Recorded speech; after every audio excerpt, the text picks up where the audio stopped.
نحمده ونصلي على رسوله الكريم اما بعد فاعوذ بالله من الشيطان الرجيم بسم الله الرحمن الرحيم رب اشرح لي صدري ويسر لي امري واحلل عقدة من لساني يفقهوا قولي۔ نماز تراویح کے مسائل۔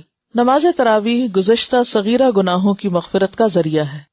یہ نماز جو ہے باجماعت بھی پڑھی جا سکتی ہے اور الگ الگ بھی پڑھی جا سکتی ہے، یعنی خواتین کے لیے۔ رمضان میں ہر شخص سحری کے وقت اٹھ کے نہیں پڑھ سکتا، تو کیا طریقہ اختیار کیا گیا کہ ابتدائی رات میں عشاء کی نماز کے بعد اس کو ادا کر لیا جائے، تو انشاءاللہ اس کا اجر و ثواب قیام اللیل کا مل جائے گا۔ تو حسب موقع تراویح کا اہتمام جو ہے، اور اس میں آسانی ہو جاتی ہے اگر چند لوگ مل کے پڑھیں۔ اگر اور کوئی نہیں آپ کے پاس، اپنے بچوں کو ساتھ کھڑا کر لیں، کیونکہ بعض اوقات تو مسجد نہیں جاتے یا کچھ ہوتا ہے، ان کو کھڑا کریں یا کچھ۔ اور جیسا کہ آپ کو بتایا بھی گیا تھا کہ حضرت عائشہ رضی اللہ تعالی عنہا کے غلام جو تھے حضرت زکوان، وہ مصحف سے بھی دیکھ کر پڑھا کرتے تھے۔ تو اگر کوئی نہیں آپ کے پاس، کوئی اور دوسرا نہیں، نہ کوئی حافظ ہے، نہ مسجد ہے، نہ کچھ، تو قل هو اللہ پہ تراویح مت پڑھیں۔ اس کے لیے کیا کریں، موٹے لفظوں والا سپارہ پاس رکھ کے اور اکیلے بھی کھڑے ہو کر ایک ایک سپارہ رات کو پڑھ لیں۔ بنیادی طور پر جو نبی صلی اللہ علیہ وسلم کی سنت سے جو چیز ثابت ہے کہ رمضان اور غیر رمضان میں آپ جو تھے وہ 8 رکعت پڑھتے تھے، لیکن زیادہ نفلوں کے اوپر کوئی قید نہیں، اور اس میں 20 پڑھنے میں حرج نہیں ہے۔ یعنی یہ ایسی چیزوں میں سے نہیں ہے کہ جو حرام حلال کے دائرے میں آتی ہیں یا نعوذ باللہ کسی بدعت اور اس میں آتی ہیں۔ اس میں بنیادی طور پر بات یہ ہے، صرف اتنا سا فرق ہے کہ بعض لوگوں کے نزدیک نبی صلی اللہ علیہ وسلم کی سنت 8 ہی تھی، اور اگر کوئی زیادہ پڑھنا چاہے تو اس پر کوئی اعتراض نہیں۔ کوشش کریں کہ اختلافی مسائل سے بچیں اور اس میں جھگڑے نہیں، اور اس کو بہت ایشو نہیں بنائیں۔ خاص طور پر ہمارے ہاں جس موضوع پہ بہت رمضان میں جھگڑا ہوتا ہے وہ تراویح کی تعداد ہے۔ اس میں آپ لوگوں کو ان کی سہولت پہ چھوڑ دیں، ان کا پیچھا نہ کریں کہ وہ اتنی پڑھیں یا اتنی پڑھیں۔ یہ ایسی چیزیں نہیں ہیں کہ جس پر ہم آپس میں دل برے کریں اور مسلمانوں کی اجتماعیت میں خلل آئے اور ایک دوسرے پر حرف اٹھائیں، کیونکہ یہ تقویٰ کے خلاف ہے۔ کیوں کہا گیا کہ جو کوئی روزے میں ہو تو اسے کیا کرنا چاہیے، اسے شور شرابے اور لڑائی جھگڑے سے پرہیز کرنا چاہیے، اور اگر کوئی اس سے لڑنے جھگڑنے کو آئے تو فَلْيَقُلْ إِنِّ امْرُؤٌ صَائِمٌ، کہ میں تو روزے سے ہوں، میں تو اس پہ بحث نہیں کر سکتا، میں جھگڑا نہیں کر سکتا، جو تمہارا دل چاہتا ہے وہ تم کر سکتے ہو۔ بنیادی طور پر جو نبی صلی اللہ علیہ وسلم کی سنت سے جو چیز ثابت ہے کہ رمضان اور غیر رمضان میں آپ جو تھے وہ 8 رکعت پڑھتے تھے، لیکن زیادہ نفلوں کے اوپر کوئی قید نہیں۔ اگر کوئی 20 پڑھتا ہے یا آپ کسی مسجد میں پڑھتے ہیں اور وہاں 20 میں قرآن پاک کا سپارہ پورا ہو تو سپارے کو پورا کیجئے، اور اس میں 20 پڑھنے میں حرج نہیں ہے، اس کو 20 تک پڑھ جائیے۔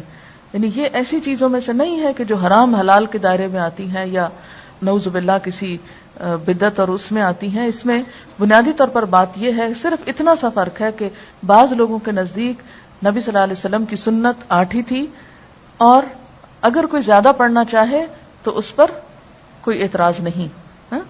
تو اس میں یہ ہے کہ اگر آپ کسی ایسی مسجد میں ہیں کہ جہاں پر 8 پڑھ رہے ہیں اور سپارہ وہاں مکمل ہو گیا ہے، تو اس میں آپ یہ نہ سمجھے کہ ہم گناہگار ہو رہے ہیں۔ ان میں کیا ہوتا ہے کہ قیام لمبا ہو جاتا ہے۔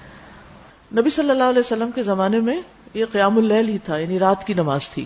اور تراویح اس لیے کہتے ہیں کہ جب حضرت عمر رضی اللہ عنہ نے اس کی باقاعدہ جماعت کا آغاز کیا تو پھر 4 رکعت کے بعد لوگ تھوڑا سا آرام کرتے تھے۔ آرام سے مراد یہ کہ تھوڑا سانس لیتے، پھر اس کے بعد 4 اور پھر 4، تو اس لیے اس کا نام تراویح پڑا، یعنی وہ نماز جو تھوڑے تھوڑے وقفوں کے ساتھ ادا کی جاتی ہے۔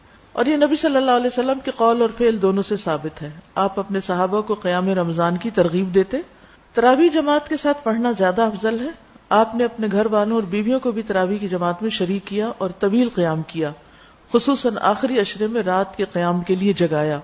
حضرت ابو ذر فرماتے ہیں کہ ہم نے رسول اللہ صلی اللہ علیہ وسلم کے ساتھ روزے رکھے، آپ نے 23ویں رات تک ہمارے ساتھ رات کی نماز نہیں پڑھی، پھر 23ویں رات کو ہمیں لے کر کھڑے ہوئے، یہاں تک کہ 1/3 رات گزر گئی، 1/3، اتنا لمبا قیام کیا۔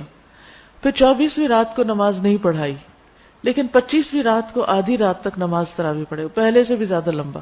ہم نے عرض کیا یا رسول اللہ صلی اللہ علیہ وسلم، ہماری آرزو تھی کہ آپ باقی رات بھی ہمارے ساتھ نوافل پڑھتے۔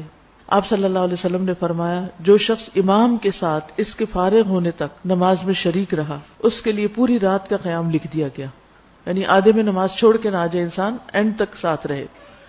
پھر آپ نے 27ویں رات تک نماز نہ پڑھائی، 27ویں رات کو پھر کھڑے ہوئے اور ہمارے ساتھ اپنے گھر والوں اور عورتوں کو بھی بلایا، یہاں تک کہ ہمیں اندیشہ ہوا کہ فلاح کا وقت نہ نکل جائے۔ راوی کہتے ہیں میں نے ابو ذر سے پوچھا فلاح کیا ہے، تو انہوں نے کہا سحری کا وقت، یعنی اس سے اندازہ لگا سکتے ہیں کہ اس نماز کا پھر کتنا وقت ہو سکتا ہے۔ یعنی آپ نے 1/3 رات بھی قیام کیا، آدھی رات بھی کیا، اور تقریباً سحری کا وقت ختم ہونے تک بھی کیا۔